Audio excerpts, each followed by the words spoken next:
Well, after a slight delay, winter seems to have started.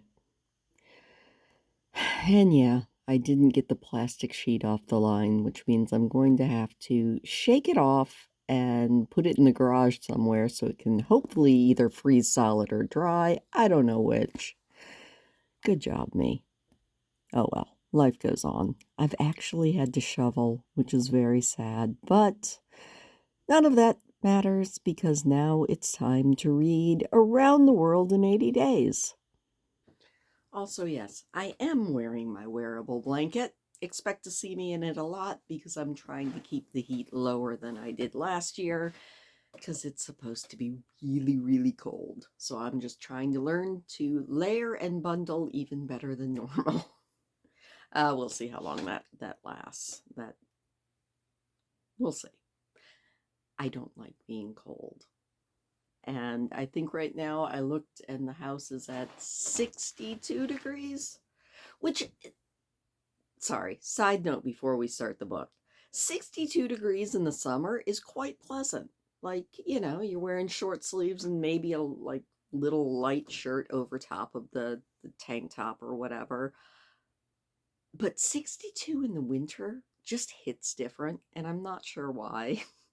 I don't know. But like I said, we are here to read some more of Around the World in 80 Days by Jules Verne. And we were setting off across the jungle on an elephant when we left Mr. Fogg and his group. So I guess that's going to be our adventure as we jump back into Around the World in 80 Days by Jules Verne, beginning with at least chapter 12, which is titled, In which Phileas Fogg and his companions venture across the Indian forest and what ensued.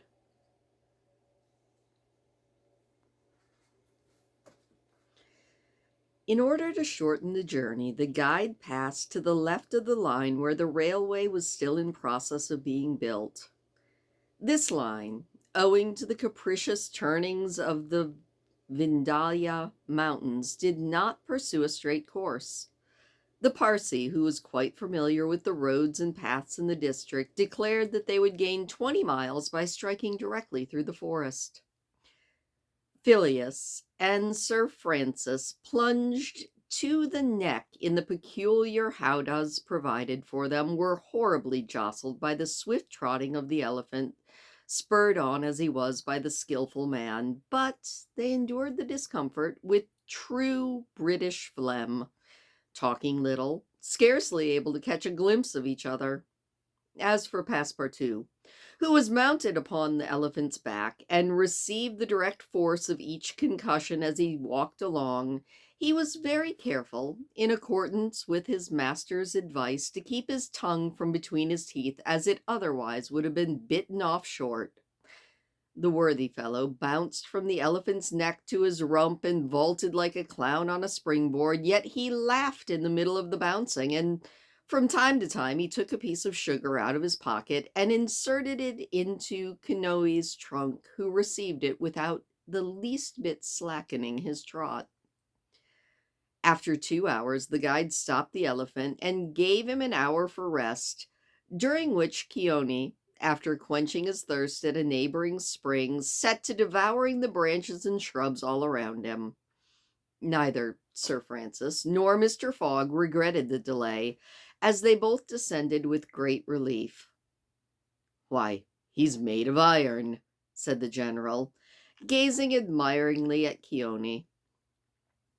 "Oh, of forged iron," said Passepartout, as he set about making a quick breakfast. At noon, the Parsee gave the signal of departure. The country soon presented a very savage aspect. Copses of dates and dwarf palms succeeded the dense forests, then vast dry plains dotted with scanty shrubs and sown with great blocks of selenite. All this portion, a Bunderkund, which is little frequented by travelers, is inherited by a fanatic population hardened in the most horrible practices of the Hindu faith. The past, everybody. It was the worst. The English have not been able to secure complete dominion over this territory, which is subjected to the influence of Rajas whom it is almost impossible to reach in their inaccessible mountain fastness. The travelers several times saw bands of ferocious men who, when they perceived the elephant striding across the country, made angry and threatening motions. Their guide avoided them as much as possible. Few animals were observed on the route. Even the monkeys hurried from their paths with contortions and grimaces which made Passepartout convulse with laughter.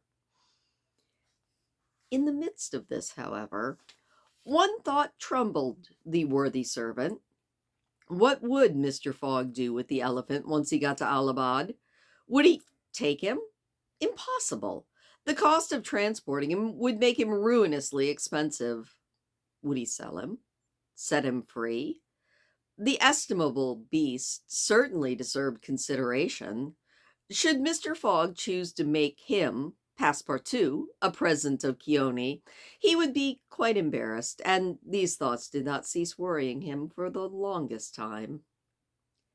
The principal chain of the mountains was crossed by 8 in the evening, and another halt was made on the northern slope in a ruined bungalow.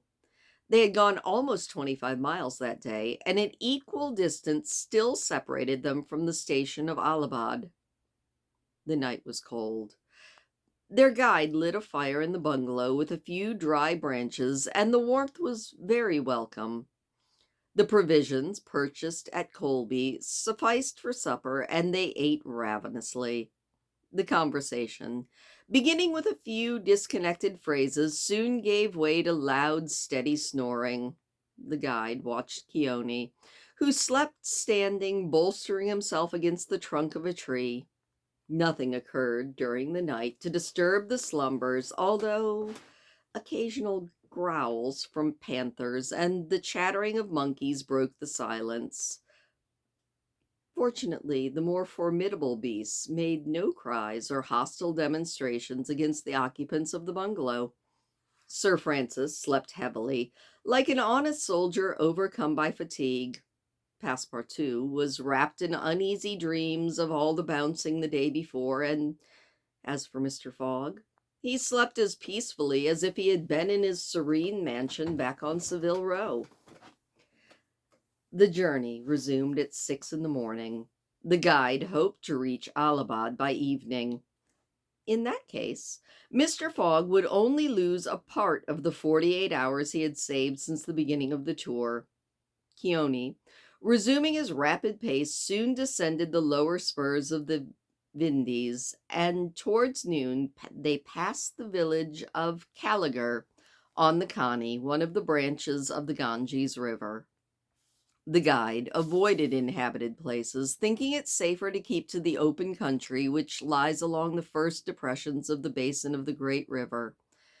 Allahabad was now only 12 miles to the northeast. They stopped under a clump of bananas, the fruit of which, as healthy as bread and succulent as cream, was amply partaken and appreciated by all. At 2 o'clock, the guide entered a thick forest which extended several miles. He preferred to travel under the cover of the woods. They had not as yet had any unpleasant encounters, and the journey seemed on the point of being successfully accomplished when the elephant, becoming restless, suddenly stopped. It was at that time 4 o'clock. "What's the matter?" said Sir Francis, putting his head out.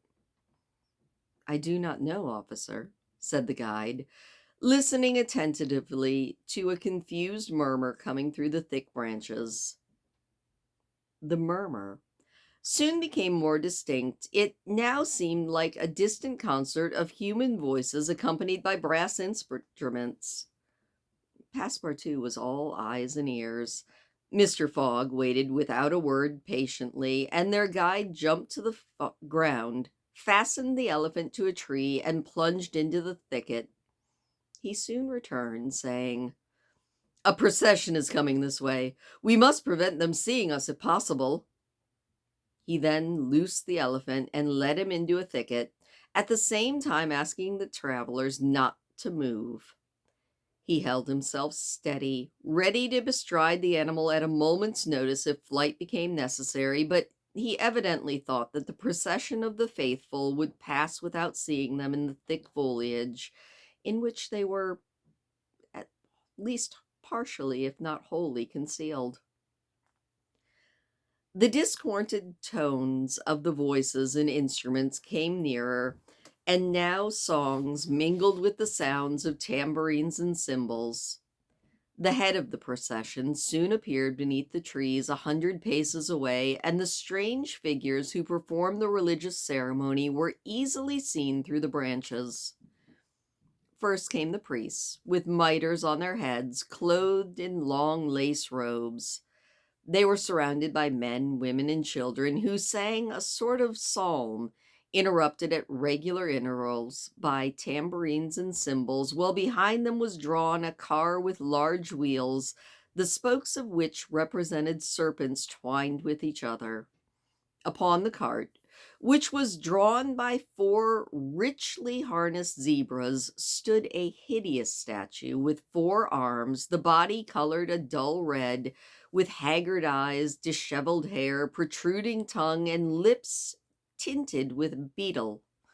It stood upright upon the figure of a prostrate, headless giant. Sir Francis, recognizing this statue, whispered, "The goddess Kali, the goddess of love and death." "Of death, perhaps," said Passepartout, "but love, that hag, never." The guide made a motion for them to keep silent. A group of old men were capering and making a wild ado around the statue. These men were striped with ochre and covered with cuts where their blood issued drop by drop. Fanatics who, in the great ceremonies, still throw themselves under the wheels of a juggernaut. Some of the procession, clad all in the sumptuousness of Oriental apparel, and leading a woman who was faltering at every step, followed all of these. This woman was young and beautiful. Her head, neck, shoulders, ears, arms, hands, and toes were loaded down with jewels and gems, bracelets, earrings, and rings, while a tunic, bordered in gold and covered in a light muslin, betrayed the outline of her body. The guards who followed this young woman presented quite the contrast to her, armed as they were with naked sabers at their waists and long damascened pistols, and bearing a corpse on a palanquin. This was the body of an old man, gorgeously arrayed in the outfit of a Rajah, wearing, like he had in life, a turban embroidered with pearls, and a robe made of tissue of silk and gold, and a scarf of cashmere sewn with diamonds, and the magnificent weapons of a prince. Next came the musicians and a rear guard of capering fakirs, whose cries sometimes drowned out the noise of the instruments. These were the end of the procession. Sir Francis watched the procession with a sad face and turned to the guide and said, "A suttee?" Their guide nodded and put a finger to his lips. The procession slowly wound under the trees, and soon as its last ranks disappeared into the depths of the woods, the songs died away. They could still occasionally hear cries in the distance, till finally all was silent again. Phileas Fogg had heard what Sir Francis had said, and as soon as the procession had left, asked, "What is a suttee?" "A suttee," said the general, "is a human sacrifice, but a voluntary one. The woman that you have just seen will be burned tomorrow at dawn." "Oh, the scoundrels!" said Passepartout, who could not suppress his indignation. "And the body of the old man?" said Mr. Fogg. "It is that of the prince, her husband, an independent Rajah of Bunderkund." Is it possible, said Phileas Fogg, his voice betraying no emotion at all, that these customs still exist in India, and that the English have not been able to put a stop to it? These sacrifices do not occur in the largest portion of India, said Sir Francis, but we have no power over these territories, and especially here in Bundelkund. The whole district north of the mountains is the theater of incessant murders and pillage. The poor woman, said Passepartout, to be burned alive? Yes, said Sir Francis, burned alive. And if she were not, you cannot conceive what treatment she would be obliged to submit to from her relatives. They would shave off her hair, feed her on a scanty allowance of rice, and treat her with contempt. She would be looked upon as an unclean creature, and would die in some corner like a dog. The prospect of so frightful an existence drives these poor women to sacrifice much more than love or religious fanaticism. Sometimes, however, the sacrifice actually is voluntary, and it requires the active interference of the government to stop it. Several years ago, while I was living in Bombay, a young widow asked permission of the governor to be burned along with her husband's body, but, as you may imagine, he refused. The woman left town, took refuge with an independent Rajah, and there carried out her self-devoted purpose. While Sir Francis was speaking, the guide shook his head several times, and now said, "The sacrifice, which will take place tomorrow at dawn, is not a voluntary one." "How do you know?" "Everyone knows about this in Bunderklund." But the creature did not seem to be making any resistance," said Sir Francis. "That was because they had intoxicated her with hemp and opium," said the guide. "But where are they taking her?" Sir Francis asked. "To the pagoda of Pilage, 2 miles from here. She will spend the night there." "And the sacrifice?" "Tomorrow, at first light of dawn." Their guide now led the elephant out of the thicket and leaped upon his neck. Just at the moment that he was about to urge Keone forward with a peculiar whistle, Mr. Fogg stopped him, and turning to Sir Francis, said, "Suppose we save this woman." "Save the woman, Mr. Fogg?" "I still have 12 hours to spare. I can devote them to that." "Why, Mr. Fogg, you're a man of heart." "Sometimes," said Phileas Fogg quietly, "when I have the time."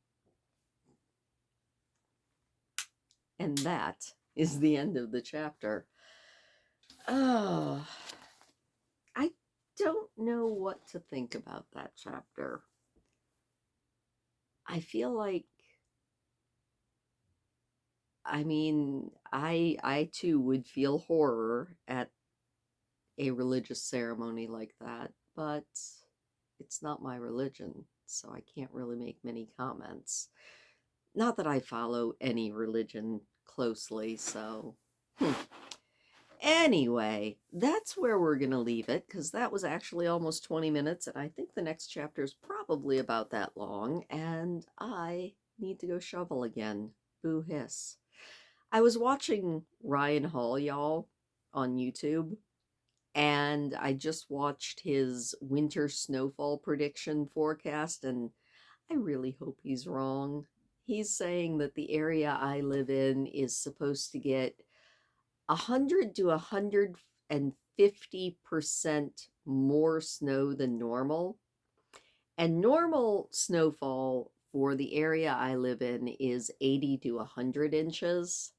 And I really don't want almost 300 inches of snow this year. We've had that before. And that was the other thing he was talking about in this forecast, was it would be very similar to the first year that I lived here before I had a YouTube channel, when the snow was almost as high as the garage roof. In fact, with the banking and shoveling that we were doing, it did reach the garage eaves. I guess we're just going to have to wait and see. Don't control the weather, so I don't know. Anyway, thank you so much. Please do hit the thumbs up if you don't mind, and I will see you tomorrow.